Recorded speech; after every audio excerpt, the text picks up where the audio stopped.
Welcome back to another episode. இன்றைய நிகழ்ச்சியில்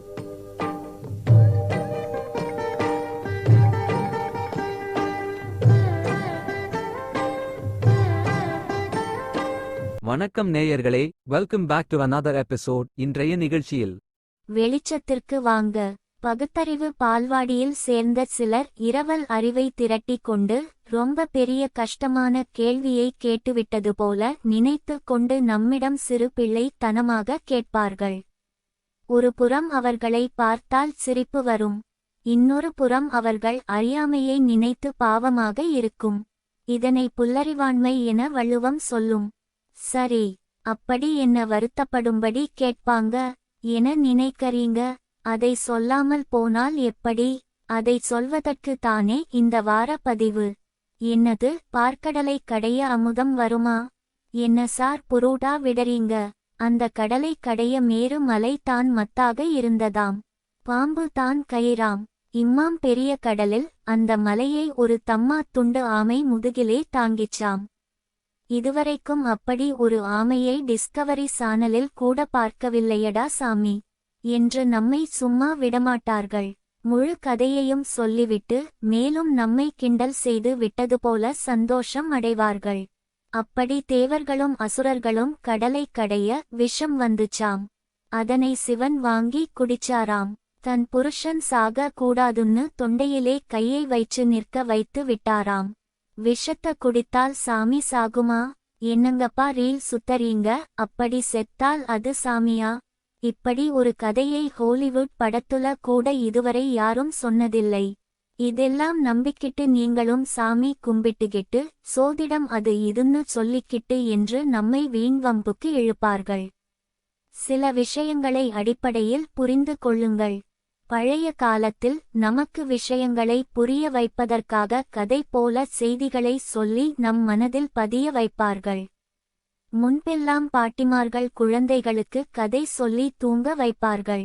இப்போ அந்த பாட்டிமார்கள் எல்லாம் முதியோர் இல்லத்தில் இருப்பதால் குழந்தைகளுக்கு நல்ல விஷயத்தை சொல்லித் தர யாரும் இல்லை. இருக்கிற பாட்டிமார்களும் கையில் ரிமோட் உடன் 50 சென்டிமீட்டர் பெட்டிக்கு முன்னாடி உட்கார்ந்து விடுவதால் அவர்களும் சிந்தனையை வளர்த்து கொள்வதில்லை. நம்மை யாரும் கவனிக்க மாட்டேன் என்கிறார்களே என குழந்தைகளும் 6 இன்ச் பெட்டியை கையில் பிடித்து கொண்டு உலகத்தை சுற்றி வருகிறது. அதனால் குழந்தைகளையும் சிந்தனையை வளர்த்து கொள்ள விடுவதில்லை. நமது கலாச்சாரத்தில் சொல்லப்படுற எல்லாம் மிகப்பெரிய தத்துவங்களை உள்ளடக்கி சொல்ல வந்த உருவகங்கள். குழந்தைகள் கூட விஷுவலைஸ் செய்து பார்க்கும் படி சொல்லி தருவார்கள். இது போல கூக்ளால் கூட சொல்லி தர முடியாது. இவைகளை அப்படியே எடுத்துக்கொண்டு வாதிடுவது அறிவுடைமை ஆகாது என்பது அறிவுள்ளவர்களுக்கு தெரியும்.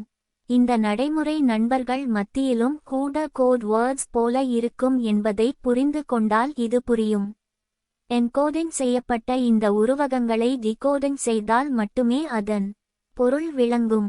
உங்களுக்காக இப்போது இந்த கதையை டிகோட் செய்து பார்க்கலாம் வாங்க. பார்க்கடல், குண்டலினி சக்தி, மேருமலை, முதுகுத்தண்டு, வாசுகி பாம்பு, மூச்சுக்காற்று, தேவர் அசுரர், இடகலை நாடி, பிங்களை நாடி, ஆமை, ஐம்புலன்களையும் அடக்கி ஆளும் தன்மை, தொண்டைக்குழி, விசுத்தி சக்கரம், விஷ்ணு, வாழ்வு, ஆலகால விஷம், கபம், அமுதம், மரணமில்லா பெருவாழ்வு, திருமகள், செல்வம், நிறைவு, சந்திரன், சித்தத் தெளிவு, காமதேனு, கற்பக விருட்சம், நினைத்தது கைகூடும் ஆற்றல், ஐராவதம், தேக பலம், தன்வந்திரி, ஆரோக்கியம். நமக்கு புரியும்படி சொல்ல வேண்டும் என்றால் முதுகுத்தண்டின் இரு பக்கமும் செல்லும் இடகலை, பிங்களை நாடி வழியே மூச்சுக்காற்று எப்போதும் ஓட்டிக்கொண்டிருக்கிறது. ஆமை போல் ஐம்புலன்களையும் அடக்கி அதை ஆதாரமாக கொண்டு யோக பயிற்சியினால் நாடி சுத்தி செய்து இடகலை பிங்களை வழியே மூச்சுக்காற்றை இழுத்து விடும்போது நித்திய பெருவாழ்விற்கான 10ஆம் வாசல் திறக்கும். அங்கே அமுதம் சுரக்கும். அதை உண்டவர்கள் மரணமில்லா பெருவாழ்வு அடைவர் என்ற இந்த ஆழமான கருத்து அடங்கிய சிந்தனையை ஒரு உருவக கதையில் விஷுவல் கம்யூனிகேஷன் எதுவும் படிக்காமல் விளக்கித் தந்து இருக்கிறார்கள் என்றால் முன்னோர்களின் அறிவை வியந்து பாராட்ட வேண்டுமே தவிர கருப்புச் சட்டை போட்டுக்கொண்டு கண்டதைச் சொல்லக்கூடாது. பார்க்கடலை கடையும்போது லட்சுமி, தன்வந்திரி, சந்திரன், கற்பக விருட்சம், காமதேனு, ஐராவதம் முதலியன வந்தது என்பது யோக சித்தி. பெற்ற ஒருவருக்கு முறையே செல்வம், மன நிறைவு, ஆரோக்கியம், சித்தத் தெளிவு, நினைத்தது கைகூடும் ஆற்றல், தேக பலம் கிடைக்கும் என்பதற்காக சொல்ல வந்த உருவகங்கள். இப்படி யோக பயிற்சியின் போது அதிகமான கபமே முதலில் வெளிப்படும். அதனால் தான் யோக பயிற்சியில் கரிசாலை நெய் தடவ செய்வார்கள் என்பது யோகம் பயில்பவர்களுக்கு தெரியும். கரிசாலை நெய்யா அப்படின்னா என கேட்காதீர்கள். அதை இன்னொரு வாய்ப்பில் சிந்திக்க வைத்துக் கொள்வோம். இந்த கபமே விஷம் என யோக சாஸ்திரத்தில் சொல்லி வைத்து இருப்பதை சுலபமாக புரிந்து கொள்ள இப்படி கதை போல சொல்லி தந்து இருப்பார்கள்.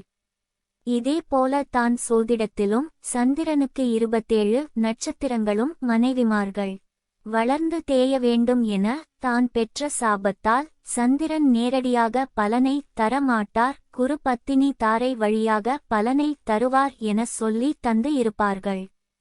அதனால் தான் சந்திராஷ்டமம் பார்க்க தேவையில்லை, தாரா பலனே முக்கியம் என்பது போல சில வாரத்துக்கு முன்பு சொல்லி இருந்தோம். சனிக்கு கால் ஊனம் வைத்தீஸ்வரன் கோவிலில் செவ்வாய் சாப விமோசனம் பெற்றது, அசுர குருவான சுக்கிரன் கண் பார்வை இழந்தது என நிறைய கதைகளை சொல்லி கிரக இயல்புகளை புரிய வைத்து இருப்பார்கள். கதைகளை அப்படியே எடுத்துக்கொள்ளாமல் கருத்துக்களை எடுத்துக் கொண்டு சிந்தித்தால் இவைகள் கட்டுக்கதையோ புரூடாவோ இல்லை, கருத்தை சொல்ல வந்த பொக்கிஷம் என்பது புரியும்.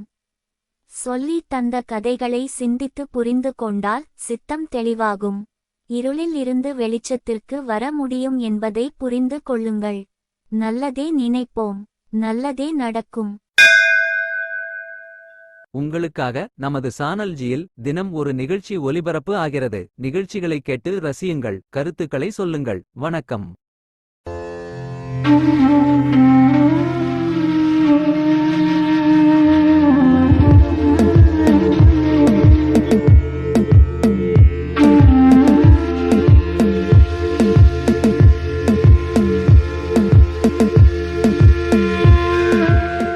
இது உங்கள் மனம் கவர்ந்த சானல் ஜி.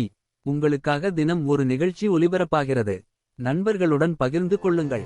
நலம் பெறுங்கள்.